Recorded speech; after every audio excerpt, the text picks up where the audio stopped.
हुई तो भारत ने इजराइल का साथ न देके फिलिस्तीन का साथ दिया और कहीं ना कहीं एक बीच बचाव का रास्ता करता अपनाया। क्या इससे भारत और इजराइल के रिश्तों पे कोई असर पड़ेंगे? इसका काम क्या है, आपको उकसाएगा, यहाँ पर फिलिस्तीन के लोगों को उकसाएगा और हमला करने से पहले ना बोल देता है कि हम 2 घंटा बाद हमला करेंगे। अब जरा आप अपने दिमाग से सोचिए, अगर कह दीजिएगा कि हम इस बिल्डिंग में 2 घंटे बाद हमला करेंगे, बाकी लोग खाली हो जाओ, तो क्या हमास के आतंकवादी बैठेंगे सर? अरे यार तुम लोग जाओ, लोग हमको मरने दो, 2 घंटा बाद मिसाइल गिरे। अरे वो भी कुछ मजबूरियां हैं, 3-4 मजबूरियां, उसको हम लोग आगे समझते हैं। यूएन सिक्योरिटी काउंसिल की बैठक में अमेरिका जो है पूरी तरह से इजराइल का साथ देता हुआ दिखा, जबकि चाइना इस मुद्दे को बहुत पुरजोर तरीके से उठाया था। चाइना ने इस मुद्दे को उठाया यूएन की काउंसिल में, जो वर्चुअल मीटिंग थी, ऑनलाइन मीटिंग थी यहाँ पर, लेकिन अमेरिका ने इस मुद्दे को दबा दिया। अमेरिका कह रहा है कि इजराइल को बदला लेने का, अपनी आत्मरक्षा का पूरा अधिकार है और इधर इजराइल इस इशारे को समझ गया कि मतलब गाजा पट्टी का पूरी तरह से धो डालो। यहाँ पे चाइना को बहुत बुरा लगा। अब चाइना को भी समझना चाहिए कि हम हिंदुस्तान वालों को भी बुरा लगता है जब अमेरिका और यूरोपीय यूनियन मौलाना मसूद अजहर को आतंकवादी संगठन में घोषित करना चाहती थी, लेकिन चाइना के विरोध की वजह से इसे आतंकवादी संगठन और रेड कॉर्नर नोटिस नहीं जारी कर पाया, जिस वजह से ये लोग पाकिस्तान से इजिली ऑपरेट करते हैं। जब इनके ऊपर आता है तब समझ में आता है कि दूसरे के टांग नहीं लड़ाना चाहिए। फिलिस्तीन और इजराइल के मामले में दुनिया के अलग अलग देशों का अलग अलग रुख है। जो हमारा देखिए, चाइना जो है वो हमास जो आतंकवादी संगठन है उसे चाइना आतंकवादी संगठन नहीं मानता है, पाकिस्तान नहीं मानता है। खैर ये लोग मानेंगे भी क्यों, लेकिन नॉर्वे भी नहीं मानता है। और रूस का तो अलग ही कहना है। रूस का कहना है कि फिलिस्तीन और इजराइल दोनों को अपनी आत्मरक्षा का अधिकार है। रूस का कहना है कि अगर दुनिया का सबसे एडवांस देश जो रक्षा के क्षेत्र में बहुत ही बेहतरीन एडवांस है, जिसके पास आयरन डोम जैसी टैंक, जहाज, नेवी, एयरफोर्स, हर तरह की सेना है, उसे अगर आत्मरक्षा का अधिकार है तो फिर फिलिस्तीन को भी आत्मरक्षा का अधिकार है। अगर हम हमास की बात नहीं करते हैं, अगर मान के चले, ये बात देखिए, ये रूस के हिसाब से इनका कहना है कि अगर हम हमास को हटा दें तो फिर फिलिस्तीन के पास आत्मरक्षा के लिए पत्थर और लाठी के सिवा कुछ नहीं है। तो इस हिसाब से रूस का कहना है कि वो हमास को आतंकवादी संगठन नहीं मान रहा है। रूस पार्शियली ये कहना चाहता है कि ये लोग मतलब अपने फिलिस्तीन के जमीन के लिए लड़ाई लड़ रहे हैं। इसमें सबसे आगे कूद रहे हैं तुर्की के प्रधानमंत्री तैयबुल अर्दोगान। इन्होंने इमरजेंसी में ऑर्गेनाइजेशन ऑफ इस्लामिक कंट्रीज की बैठक बनाई जिसमें 57 देश है। इनका कहना है कि यूएनओ ने 2018 में एक रिजोल्यूशन पारित किया था, जिसका मतलब होता है कि एक छोटा कानून बनाया था कि जेरूसलम या फिलिस्तीन की रक्षा के लिए एक रक्षा संगठन होना चाहिए। तो इसका मतलब ये नहीं कि एक आर्मी संगठन। तो इनका कहना है कि इस्लामिक ये जो ऑर्गेनाइजेशन है इस्लामिक देशों का, इन 57 देश को मिलकर आपस में एक फौज बनानी चाहिए जो इजराइल पर हमला करने के लिए न हो बल्कि फिलिस्तीन की रक्षा करने के लिए हो। अब ये वाला जो एरिया है ये वाला वेस्टर्न बैंक है और ये वाला गाजा पट्टी है, तो इन्हीं दोनों को मिलाकर फिलिस्तीन बनता है। तो इनका कहना है कि फिलिस्तीन की रक्षा के लिए अब इन्होंने आइडिया दिया तुर्की के कि भैया हम जो तुर्की वाले हैं, हम सर्विलांस रडार दे सकते हैं, हथियार दे सकते हैं, एयरफोर्स दे सकते हैं। ये अरब वाले जो हैं, इस जो संगठन जो आर्मी बनेगी उन्हें ये लोग पेट्रोल फ्यूल वगैरह मुहैया करा सकते हैं, पैसा वगैरह ये लोग के पास बहुत ज़्यादा है। अल जजीरा न्यूज़ चैनल है, इनके लिए मीडिया का काम हो ही जाएगा। अफ्रीकी देश है, देखिए ये 57 देश है, इसमें इतने जितने देश दिख रहे हैं ये वाले, ये सब के सब इस्लामिक कॉरपोरेशन के मेंबर हैं। रूस जो है एब्जॉर्बर है, मतलब इसमें भाग लेता है। तो इनका कहना है कि हम लोग अफ्रीका के देश से सैनिक बुला लेंगे, तो इनके पास सैनिक हो गया, हथियार हो गया, पैसा हो गया, मीडिया हो गया, और पाकिस्तान है वो आतंकवादी प्रोवाइड करा देगा। तो इस हिसाब से इनका कहना है कि हम लोग क्या करेंगे और उस आर्मी को यहाँ डिप्लॉय करेंगे जो कि इससे लड़ाई लड़ सके, फिलिस्तीन की रक्षा कर सके। और इसमें खतरनाक कब होगा, अगर तुर्की के पास जो S-400 है वो वेस्टर्न बैंक या गाजा में डिप्लॉय कर देता है तो फिर इतना कन्फर्म समझिए कि इजराइल का एक भी जहाज नहीं उड़ सकता है, क्योंकि हम लोग खुद ही रूस से S-400 खरीद रहे हैं जो दुनिया के किसी भी हवाई जहाज को 400 किलोमीटर दूर तक मार देता है। तो ये इजराइल के लिए खतरनाक हो लगा, लेकिन ऐसा होने की संभावना बहुत कम दिख रही है, क्योंकि इस्लामिक ऑर्गेनाइजेशन जो है इसमें खुद में आपस में फूट है, क्योंकि तुर्की के खुद के इजराइल के साथ अच्छे संबंध है, बहरीन और कतर के पास भी अच्छे संबंध है, मोरक्को ने भी तुर्की से अच्छा संबंध बना के इजराइल से संबंध बना के रखा। तो थोड़ा थोड़ा तो इनके में खुद में मतभेद है। कभी कभी इस सिचुएशन को देखकर अजीब सा लगता है। देखिए, एक और इजराइल है अकेला देश, इधर पूरा और इस्लामिक ऑर्गेनाइजेशन खड़ी हुई है, इधर केवल एक देश है, इधर 57 देश खड़े हैं, सब अकेला उससे, फिर भी इन 57 की हिम्मत नहीं हो रही है। इजराइल की कुल जनसंख्या जो है वो लगभग 90 लाख है, जिसमें 70 लाख के आसपास यहूदी हैं, लेकिन इन 70 लाख से टकराने की हिम्मत 180 करोड़ ये जो इस्लामिक देश के हैं लोग, इन लोग की अभी हिम्मत नहीं हो रही है। देखिए हुआ क्या कि इन यहूदियों ने ना स्कूल की पढ़ाई पर बहुत ज़्यादा ध्यान दिया, जिस वजह से कहते हैं कि शिक्षा उस शेरनी का दूध है जिसने पिया वो दहाड़ा है, और ये लोगों ने शिक्षा को जरूरत नहीं दिया, मदरसे में रह गए लोग यहाँ पर, इस वजह से ये लोग हो गए। तो ये झुंड में आ रहे हैं लोग और वो अकेले चल रहा है, फिर भी इनकी हिम्मत नहीं है लड़ सकने की, ये हम गारंटी देते हैं। कुछ लोगों को जो फिलिस्तीन समर्थक है उन्हें बुरा लगता होगा, और देखिए बात समझिए, इनकी ये क्या सोचते हैं, इनका सोचना है कि पूरा इजराइल को खत्म कर दो, लड़ के इजराइल को मिटा दो। अच्छा भैया, आपको अगर मिटाना है तो देखिए, अगर आपको फिलिस्तीन वालों से इतनी ही हमदर्दी है तो भारत से सीखिए। पाकिस्तान में भी अन्य धर्मों पर अत्याचार होता था, जैसे सिख हो गए, जैन हो गए, हिंदू हो गए, पारसी हो गए इत्यादि, तो भारत ने CAA कानून ला दिया कि जो लोग वहाँ से आना चाहते हैं वो भारत में आ सकते हैं। तो इन लोगों को भी, अगर इस्लामिक कंट्रीज लोगों को बहुत हमदर्दी है फिलिस्तीनियों से, तो आप लोग भी CAA जैसा एक कानून ला दीजिए। वहाँ से जितने फिलिस्तीनी हैं आप कुछ अपने यहाँ रख लीजिए, कहीं कतर में रख लीजिए, दुबई में रख लीजिए, बुर्ज खलीफा पे रख दीजिए, आपके पास तो जगह की कमी नहीं है, पैसा की कमी नहीं, रख लीजिए। और यहाँ से जब सारे फिलिस्तीनी चले जाएंगे तो यहाँ केवल आपका दुश्मन बचेगा, इजराइल। तब मार दीजिएगा धमाधम मिसाइल, मार मिसाइल, मार मिसाइल, मार पाएंगे?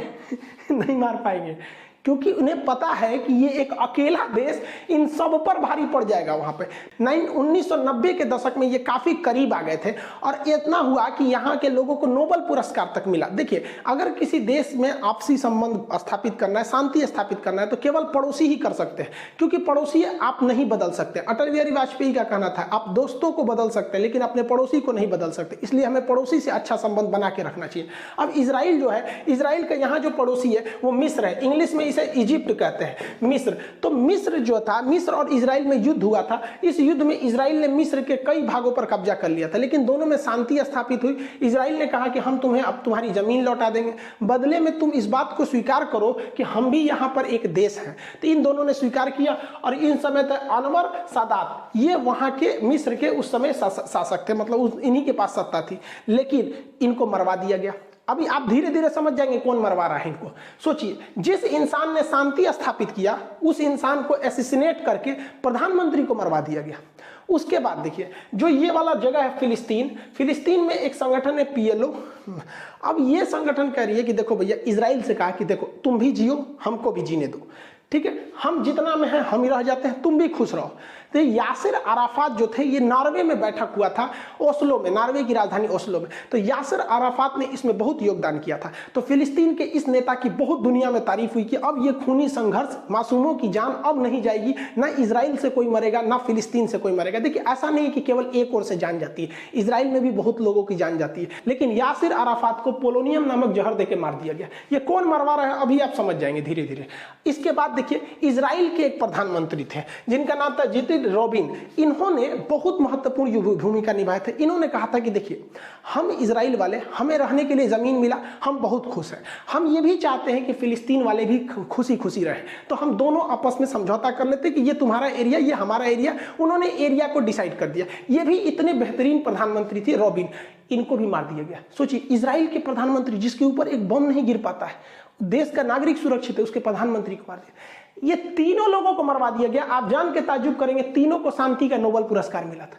अब कौन मरवाया? देखिए, अगर यहां शांति स्थापित हो गई तो डर खत्म हो जाएगा, लोगों को डर खत्म हो जाएगा, युद्ध नहीं होगा तो हथियार कौन खरीदेगा? हथियार का मार्केट चौपट होगा। अब आप बताइए, हथियार का सबसे बड़ा व्यापारी कौन है? अब आपको तो समझ में ही आ गया होगा कि लड़ाई असल में पर्दे के सामने चल रही है, जिसे हम और आप देख रहे हैं, और लड़ाई कोई और लगा रहा है। अब होशियार है, समझ सकते हैं लोग। अब भाई कुछ गाइडलाइंस होती है, हम लोग हर बात को खुल के नहीं बता सकते, लेकिन आप समझिए, अंधेरा खत्म तो टॉर्च बंद हो जाएगा बिकना। उसी तरह अगर युद्ध खत्म तो हथियार के सौदागर लोग का व्यापार चौपट हो जाएगा। इतने बेहतरीन लोगों को, अब सोचिए, इतने पास आ गए थे ये दो दोस्त, जब आपस में ये गले मिलते थे, यहाँ के लोग वहां जाते थे यहाँ, लेकिन धीरे धीरे इसमें नफरत घुलता गया, और आज स्थिति ऐसी आ गई है कि अब इजराइल और फिलिस्तीन में दूर दूर तक कभी दोस्ती की उम्मीद नहीं दिख रही है। देखिए, इजराइल ने हमारा हमेशा साथ दिया है, कारगिल की लड़ाई में जब जीपीएस टेक्नोलॉजी बंद कर दी गई थी तो हाई प्रेसिशन गाइडेड मिसाइल जो हमें भारत को इजराइल ने ही सप्लाई दिया था, इजराइल ने ही अपना हेरॉन ड्रोन दिया है, इजराइल हमें कई टाइप के स्पाइक बॉम्ब वगैरह को प्रोवाइड करता है, हमारे रडार सिस्टम को बनाने में इजराइल बहुत मदद करता है, खास करके डिफेंस सेक्टर में इजराइल बहुत मदद करता है। लेकिन ऐसा नहीं है कि इजराइल अगर मदद नहीं करता तो हम कारगिल लड़ाई नहीं जीत सकते थे, या इजराइल से बड़ा हमारा साथी नहीं है। हाँ, इजराइल जरूर है कि वो इस युद्ध के माहौल में भी भारत की मदद कर रहा है, लेकिन कारगिल की लड़ाई में उसने बहुत मदद किया था जिसे हम नहीं भूल सकते। लेकिन हमारे अन्य भी दोस्त हैं, जैसे फ्रांस है, रूस है, अमेरिका ने भी बहुत इस हद तक साथ दिया। लेकिन ऐसी हमारी क्या मजबूरी बन रही है जो हम चाह के भी इजराइल का साथ नहीं दे सकते? इसको समझिए। देखिए, हमें जेनेवा कन्वेंशन को भी फॉलो करना है, इंटरनेशनल कोर्ट को भी देखना है, यूएन को भी देखना है। अब कई लोगों में क्या होता है ना, इजराइल फिलिस्तीन में झगड़ा हो रहा है ना, बस इन्हीं दो दोस्त को देख रहे हैं कि ना हम इजराइल के साथ कुछ कर रहे हैं, हम फिलिस्तीन के साथ। जो इन साथ कर रहे हैं, हम यहाँ हैं, हम यहाँ हैं, उनको ये नहीं समझ में आ रहा है कि भैया इसके अलावे भी दुनिया में अन्य देश हैं, डिप्लोमेटिक कूटनीतिक असर पड़ता है इसका भी। तो देखिए, इजराइल के साथ हम क्यों नहीं दे सकते? क्योंकि इजराइल वहां पर था नहीं, पहले फिलिस्तीन था, वहां यहूदी लोग रहते थे। देखिए, यहूदी लोग के रहने का मतलब ये नहीं कि वहां देश हो जाएगा। इसका मतलब ये नहीं कहीं भारतीय रहते हैं तो ऐसा नहीं कह सकते कि उस जगह को आप हिंदुस्तान घोषित कर देंगे। वहां यहूदी रहते थे। एक्चुअली में यहूदियों को ही नहीं पता था कि उनका देश कोई इजराइल हो सकता है। उन्होंने तो 48 में इसका कंसेप्ट लेके आए। जैसे पाकिस्तान कोई देश था क्या? नहीं था। अचानक द्विराष्ट्र की मांग उठी, जिन्ना आए, चौधरी रहमत अली आए, अलग अलग लोग आए, अचानक 1940 के बाद तूल पकड़ने लगा, वो नया देश का उदय हो गया पाकिस्तान। कंसेप्ट पहले से नहीं था। उसी तरह इन लोग की एक विचारधारा थी कि हमें एक देश बनाना है, लेकिन इजराइल नहीं था, वहां यहूदी थे लोग यहाँ पर। तो एक्चुअली में बाई पेपर अगर देखेंगे तो फिलिस्तीन तो यहाँ पे पेपर के हिसाब से था। तो अगर हम इसको मान लेते हैं कि नहीं, फिलिस्तीन की कब्जा की गई जमीन पर इजराइल का अधिकार है, तो इंटरनेशनल कोर्ट में हम फंस जाएंगे। और फंसाएगा ये हमारा ये चचा, कहेगा कि जब कब्जा किया जमीन इजराइल का हो सकता है तो पीओके कब्जा किया हुआ पाकिस्तान का है तो ये हमारा हो गया। तो चाइना उधर से कहेगा कि अक्साई चीन हमारा है, हमारा हो गया। तो भारत के कुल क्षेत्र कश्मीर का 10% अक्साई चीन है, 30% पीओके है। अब इंटरनेशनल कोर्ट में हम लोग फंस जाएंगे लोग। इस हिसाब से अगर हमने समर्थन कर दिया इजराइल का, तो जिंदगी में कभी भी हम लोग तिब्बत का समर्थन नहीं कर पाएंगे, क्योंकि फिर इंटरनेशनल कोर्ट और जेनेवा वगैरह कन्वेंशन में हम लोग को चाइना फंसा देगा। कहेगा कि जब इजराइल ने कब्जा किया तो आपने उसका समर्थन किया क्योंकि वो आपका दोस्त था, और जब हमने तिब्बत पर कब्जा किया 1959 में तो आप हमारा क्यों विरोध कर रहे हैं? इसका मतलब आप फायदा देख के विरोध कर रहे हैं और घाटा देख के कर रहे हैं।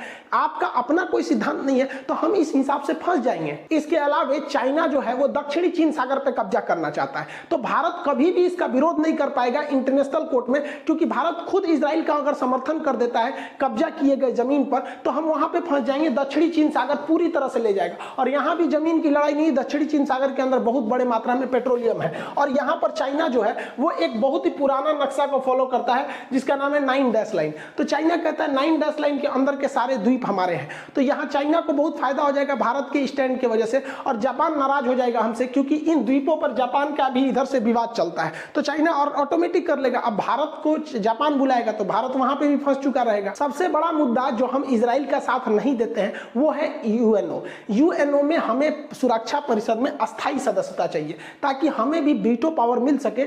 चाइना, अमेरिका, फ्रांस, ब्रिटेन, रूस की तरह जिन्हें 5 देशों के पास अस्थायी सदस्य हैं, जिन्हें वीटो पावर है कि वो किसी भी प्रस्ताव को रोक सकते हैं, हमारे पास नहीं है। तो हम ये प्रस्ताव को चाहते हैं, लेकिन ये हमें कब मिलेगा? जब यूएनओ के 193 देश में से 2/3 लोग हमारे साथ हो। 2/3 का मतलब कम से कम 130 लोग हमारे साथ हो सकते हैं।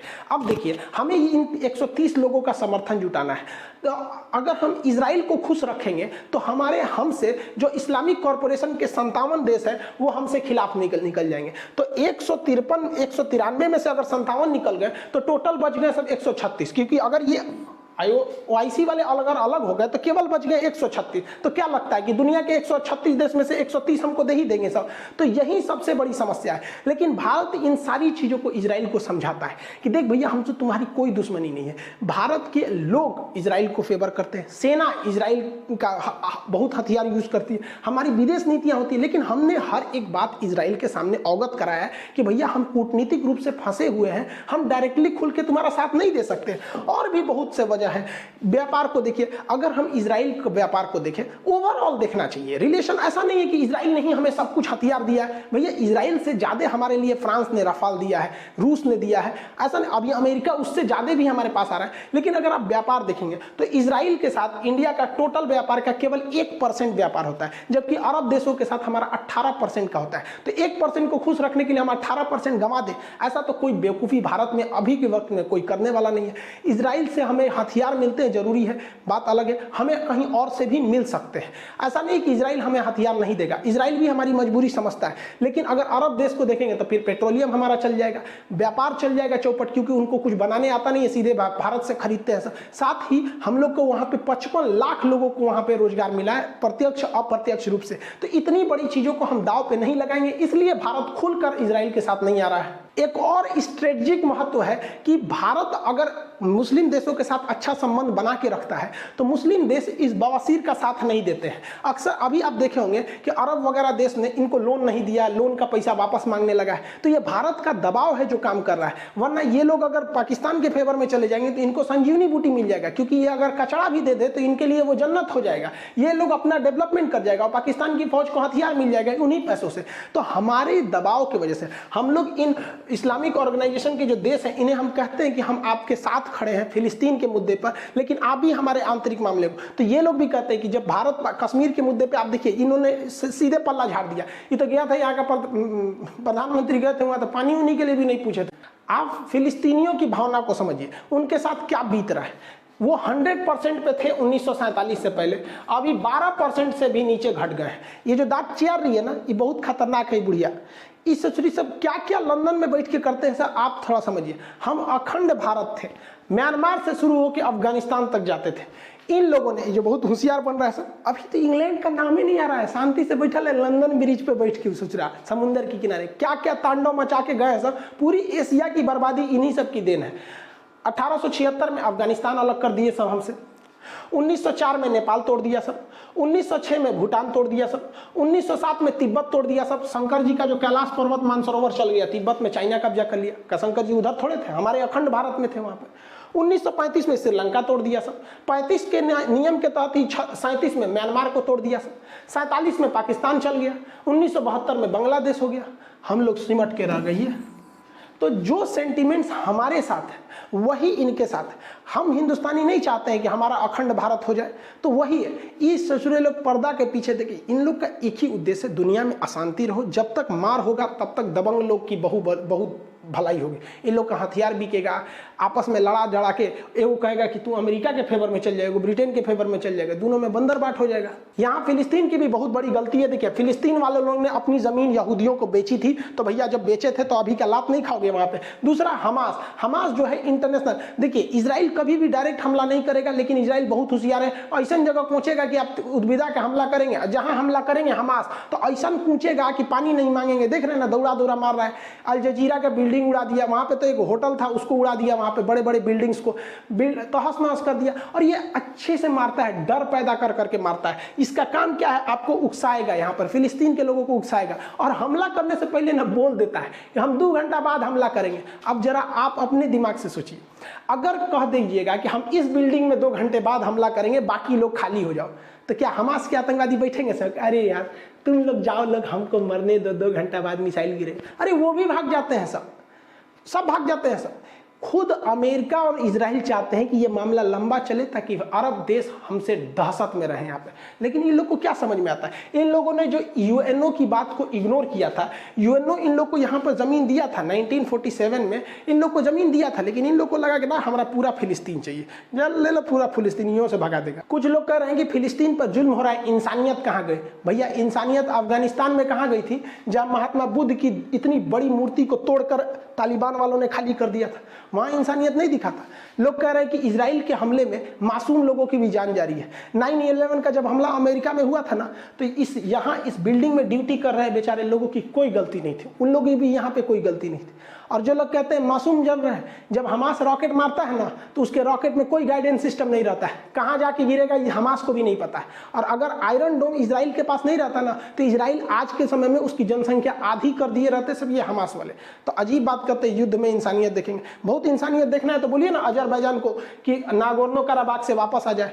अभी हाथ छोड़िए ना, नागोर्नो कराबाख को जीतने के बाद अभी और ये आर्मेनिया का जगह कब्जा कर लिया है, तो यहाँ तो नहीं बोल सकते हैं क्योंकि अजरबैजान आपके ग्रुप का है। तो आप एक स्टैंड पे रहिए। अगर इंसानियत देखना है तो केवल फिलिस्तीन में नहीं, पूरी दुनिया में देखिए, और नहीं देखना है तो फिर आप भी कुछ आइए। और इजराइल जो है विरोधी लोग को तो उठने ही नहीं देता है। फिलिस्तीन का 2 हिस्सा, यहाँ पर जो है गाजा पट्टी, ये है वेस्टर्न बैंक। वेस्टर्न बैंक में तो शांति रहती है, यहाँ युद्ध वगैरह नहीं होता, ये लोग शांतिपूर्ण तरीके से मतलब पॉलिटिकली मांग करते हैं। यहाँ पर हमास है, बहुत खतरनाक आतंकवादी संगठन है। और सीरिया में यहाँ गोलान की पहाड़ियां हैं। इस सीरिया की इस गोलान पहाड़ी के पास फिलिस्तीनियन इस्लामिक जिहाद नाम का एक आतंकवादी संगठन, इस ससुर आजकल इधर से बम मार रहा था और ये हमास वाले इधर से मार रहे थे सर। इजराइल को ये सब खिलौना समझा था सर। इजराइल मारा, इसको भी उधिया दिया, और इजराइल मारा, इसको भी उधिया दिया। इजराइल ने दोनों ओर से उधिया के साफ कर दिया। अब बेंजामिन नेतन्याहू कर